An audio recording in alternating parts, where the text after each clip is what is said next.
Hello student, आज हम workbook हल करेंगे गणित विषय की कक्षा 9 की। तो देखिए, कार्यपत्रक 1 विषय वस्तु आपको दे रखी संख्या पद्धति और अधिगम बिंदु है आपके अभाज्य संख्या गुणनखंड एवं अभाज्य गुणनखंड।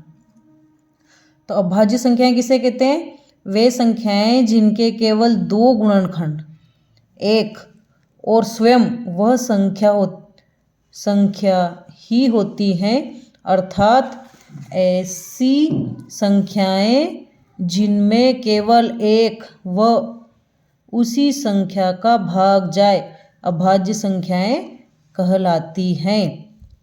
देखिए, अभाज्य संख्याएं आपको दी हुई है, जैसे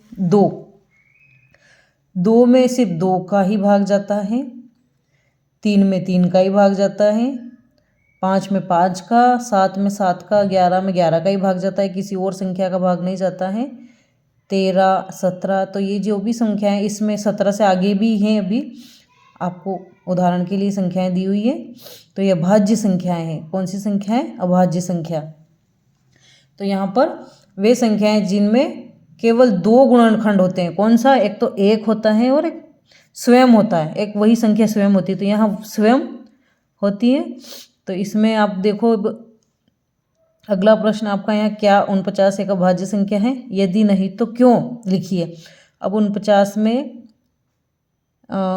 में 7 का भाग जाता है, ठीक है, तो इसलिए ये अभाज्य संख्या नहीं है। तो आपको क्या लिखना है? यहाँ पर मैं आपके लिए खाली छोड़ रखा है, तो इसको आपको फिलअप करना है, इसको लिखना है यहाँ पर कि 49 में 49 7 से विभाज्य हैं। क्या लिखोगे? 49 7 से विभाज्य है, इसलिए यह अभाज्य संख्या नहीं है। अभाज्य संख्या कौन सी होती है? जिसमें केवल स्वयं का भाग जाए, ठीक है। तो इसलिए यहाँ पर ये 49 में 7 का जाता है, तो यहाँ पर ये अभाज्य संख्या नहीं है, ठीक है। अब आगे देखो, अगला प्रश्न है आपका दूसरा। दी गई संख्याओं में से अभाज्य संख्या पर वृत्त घेरा लगाइए। तो यहाँ आपको पहचान करने की कौन सी संख्याएं हैं जो किसी और संख्या से भी विभाजित होती है, मतलब और संख्या से भी भाग जाता है। जैसे 11 में सिर्फ 11 का भाग जाता है,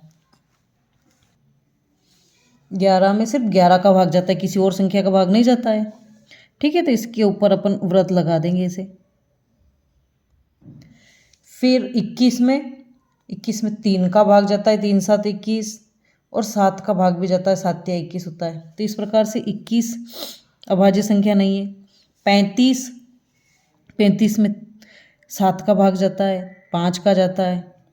67 में देखो किसका जाता है? 67 में 2 का जाता है क्या? 3 का भी नहीं जाता इसमें। हाँ, 5 का भी नहीं जाएगा, 7 का भी नहीं जाएगा, 11 का भी नहीं जाएगा। इसमें 67 में सिर्फ 67 का ही भाग जाता है, इसमें किसी और संख्या का भाग नहीं जाता है। 67 भी आपका क्या है? एक अभाज्य संख्या। ये जितनी भी संख्याएं दिख रही है ना आपको, 2 3 5 7 11 13 17, आप इन संख्याओं का इधर भाग दे लो। 17 के बाद आपका एक 23 भी है, 23 के 29, मतलब ये 100 तक की जो भी संख्याएं होती है, और 100 तक की संख्याओं में अब अभाज्य संख्याएं जो 67 से नीचे वाली, उन सबका अपन भाग दे के देख लेते हैं। तो अगर किसी का जाता है तो ठीक है, नहीं जाता है तो इसमें नहीं जाता है किसी का भी। आपको संख्याओं के बारे में एक वीडियो और अलग से मैंने बना रखा है, सम संख्याएं, विषम संख्याएं और एक अभाज्य संख्या करके, तो आप एक बार उसको अच्छे से देख लेना, ठीक है। अब यहाँ पर 52 में 2 का भाग जाता है, क्योंकि एक सम संख्या है, तो सम संख्या में 2 का भाग जाता है। आप देख लेना, 2 का भाग चला जाता है इसमें। फिर आपका है 36 में 6 का भाग जाता है, 3 का भी जाता है, इसलिए ये भी एक भाज्य संख्या है, अभाज्य नहीं है ना। फिर अगली संख्या आपको 97। तो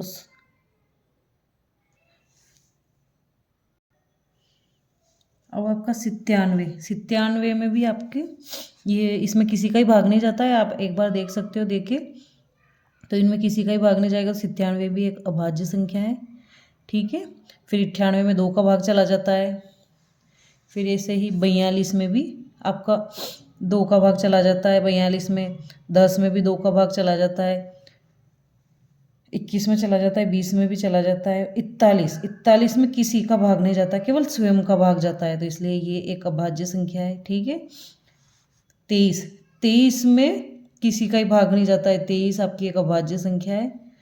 और 70 में भाग चला जाता है 10 का, 5 का भी चला जाता है, 10 7 70 आता है ना।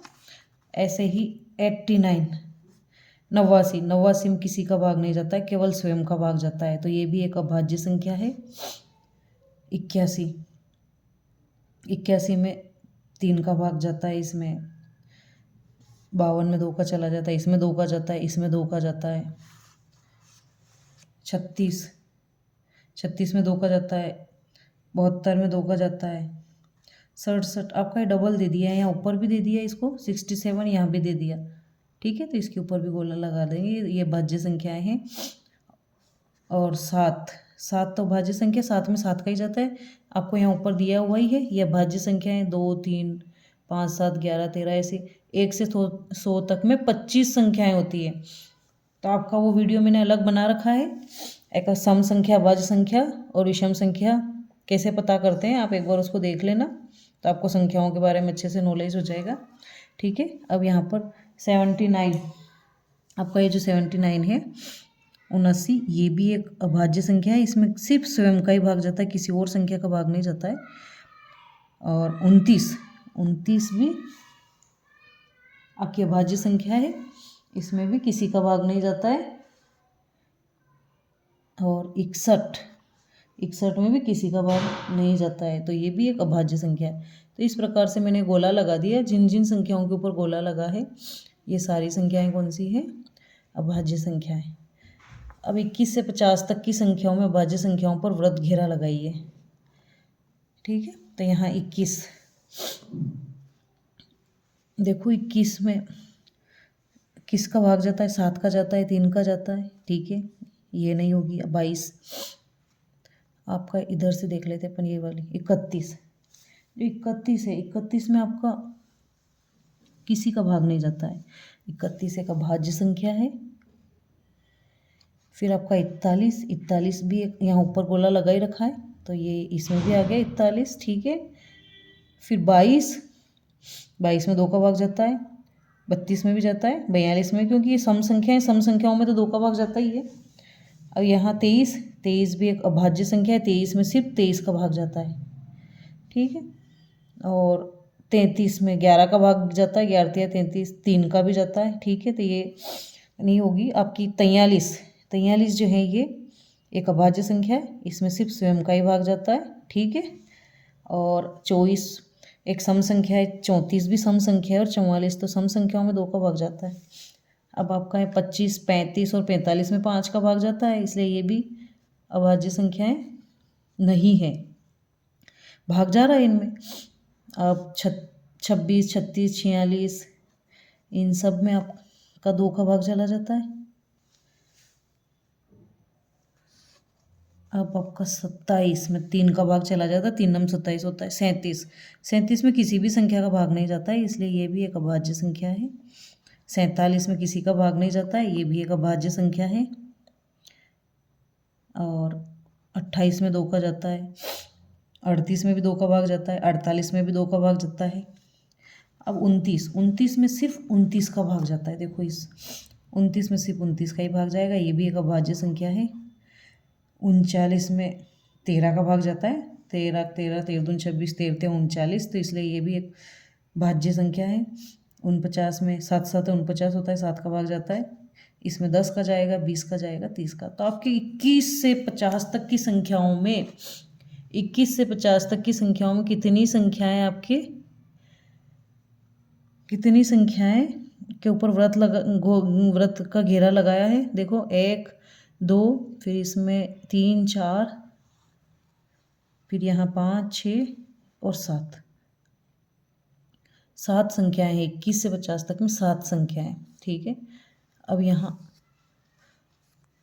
अब अगला आप देखो, अभाज्य गुणनखंड, किसी भी संख्या के वे सारे गुणनखंड जिनमें केवल अभाज्य संख्याएं हैं अभाज्य गुणनखंड कहलाते हैं।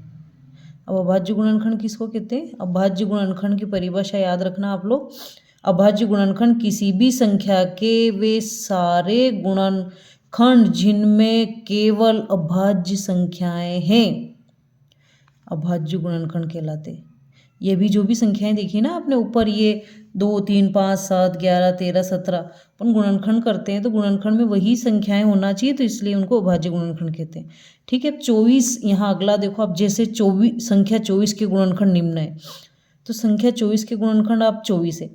अब इसको कितने प्रकार से लिख सकते हैं? 12 दूनी 24 भी लिख सकते हैं इसको, 4 छंग 24 भी लिख सकते हैं इसको, और 3 8 24 भी लिख सकते हैं। लेकिन ये अभाज्य गुणनखंड नहीं है, इसके और टुकड़े करते हैं। तो फिर यहाँ 2 तो ये हो गया, 12 के 2 छंग 12 लिख दिया इस 12 को, फिर यहाँ पर 2 तो ये 2 उतार दिया और ये 2 यहाँ लिख दिया, और इस 6 के फिर टुकड़े कर दिए 2 × 3। ठीक है। तो अभाज्य गुणनखंड के रूप में इनके टुकड़े कर दिए। तो 2 एक अभाज्य संख्या है और 3 भी एक अभाज्य संख्या है। ठीक है। अब यहाँ लेकिन 6 अभाज्य संख्या नहीं है। यहाँ देखो ऊपर आ रहा है, यहाँ पे कहीं 6 अभाज्य संख्या नहीं आ रहा है ना, तो इसलिए 6 अभाज्य संख्या नहीं है। तो गुणनखंड जो लिखे होते हैं वो ये नीचे तो आपके अभाज्य गुणनखंड लिखे हैं और ऊपर इसके केवल गुणनखंड लिखे हैं। ये सारे ये भी गुणनखंड है, ये सब 24 के गुणनखंड है, और नीचे वाली लाइन में अभाज्य गुणनखंड आ गया। 3 और 8 इसको इस प्रकार से और आगे टुकड़े कर सकते हैं। 4 और 6 के 4 छंग 24 होता है, और 4 और 6 के और भी टुकड़े कर सकते हैं।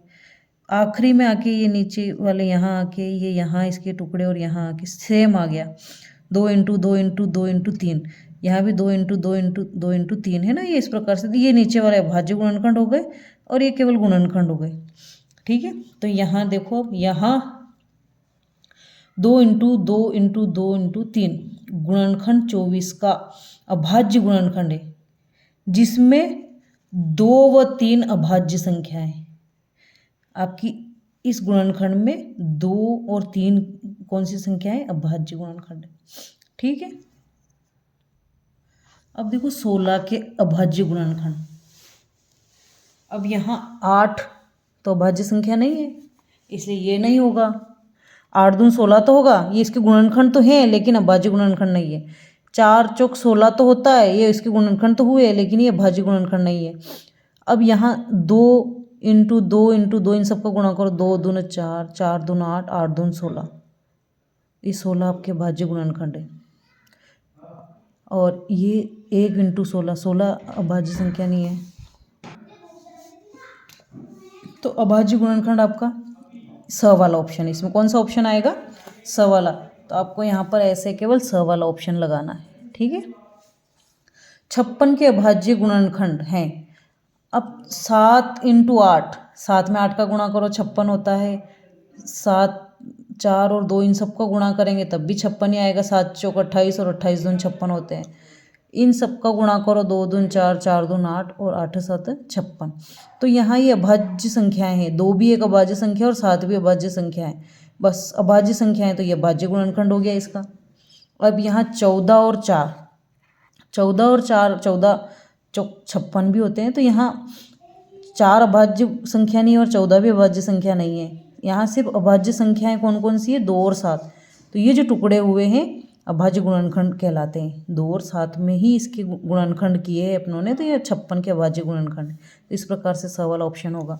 अब 70 के अभाज्य गुणनखंड। 70 के अभाज्य गुणनखंड 35 और 2 का गुणा करेंगे तो 35 दूनी 70 होते हैं। फिर यहाँ लेकिन ये 35 एक अभाज्य संख्या नहीं है, इसलिए ये इसका गुणनखंड नहीं होगा अभाज्य वाला। ठीक है। 2 अभाज्य संख्या है, 7 भी अभाज्य संख्या और 5, इन तीनों का गुणा करो। 7 5 35, 35 में 2 का गुणा करेंगे तो 70 हो जाता है। तो ये तीनों ही अभाज्य संख्या है, इसलिए तीनों ही आपके क्या है? अभाज्य गुणनखंड है। तो 70 के अभाज्य गुणनखंड। यूँ तो 14 5 70 यहाँ भी होता है और 10 7 70 यहाँ भी होता है, लेकिन ये सारी संख्याएं अभाज्य नहीं है। 10 अभाज्य नहीं है। तो आप समझना अभाज्य संख्या का गुणनखंड कैसे निकालते हैं। 70 है ना, तो इसके अभाज्य गुणनखंड कैसे होंगे? अभाज्य संख्याओं की पहचान आपको होना चाहिए। ठीक है। अब अगला प्रश्न देखो, यहाँ 5वां। यहाँ टेबल मिलान करनी है आपको। एक संख्या दी हुई है और ये सारे अभाज्य गुणनखंड दे रखे हैं। ठीक है। अब यहाँ 38, 19 एक अभाज्य संख्या है, तो 19 में 2 का गुणा किया, 2 भी एक अभाज्य संख्या, 19 दूनी 38 हुए, ठीक है। अब ऐसे ही इन सब का अपने को गुणा करना है। यहाँ पे 7 दूनी 14 और 14 दूनी 28, 28 कहाँ लिखा है इसमें, यहीं लिखा है शुरू में, तो इसलिए ये आपका इससे मिलान कर लेंगे। अब अगला वाला इसको करो, 2 दूनी 4, 4 तिया 12 और 12 पंजे 60, तो ये सारे अभाज्य गुणनखंड ही है। अब आपका ये अभाज्य गुणनखंड से इस संख्या को मिलान कर दे तो किसके गुणनखंड है, 60 के गुणनखंड है ये, आपके 60 के गुणनखंड है, ठीक है। अब 13 भी एक अभाज्य संख्या है और 7 भी आपकी क्या है, अभाज्य संख्या है, तो 13 7 क्या होता है, 91, तो आपका 91, 13 7 91, तो ये यहाँ पर इसको मिला देंगे। फिर आप देखो यहाँ पर 2 दूनी 4, 4 दूनी 8, 8 दूनी 16 और 16 में फिर 3 का गुणा करेंगे तो 16 48, तो आपका ये यहाँ से इसको ऐसे मिला देंगे 48 से, ये 48 के गुणनखंड है। फिर आप देखो यहाँ इधर से करते, 3 तिया 9, 9 तिया 27 और 27 दूना कितने होते हैं, 54, तो ये इससे सीधे से सीधे ही मिल जाएगा, ये 54 सामने ही लिखा है इसका, ये इसी का गुणनखंड है, ठीक है। अब अगला देखो, 2 दूनी 4, 4 दूनी 8, 8 8 में 5 का करेंगे तो 40 और 40 में फिर आप 2 का करेंगे इधर तो 80, 80 में फिर 2 का करेंगे तो 160 और 160 में फिर 2 का गुणा करेंगे तो 320 और 320 में फिर 2 का करेंगे तो 640 बनते हैं। कितने बनते हैं, 640 से मिला देंगे इसको, ठीक है, इससे मिला देंगे इसको। अब आपका इसका गुणा करो, 2 तिया 6 और 6 तिया 18 और 18 पंजे 90, तो यहाँ 90 आ जाएगा इसका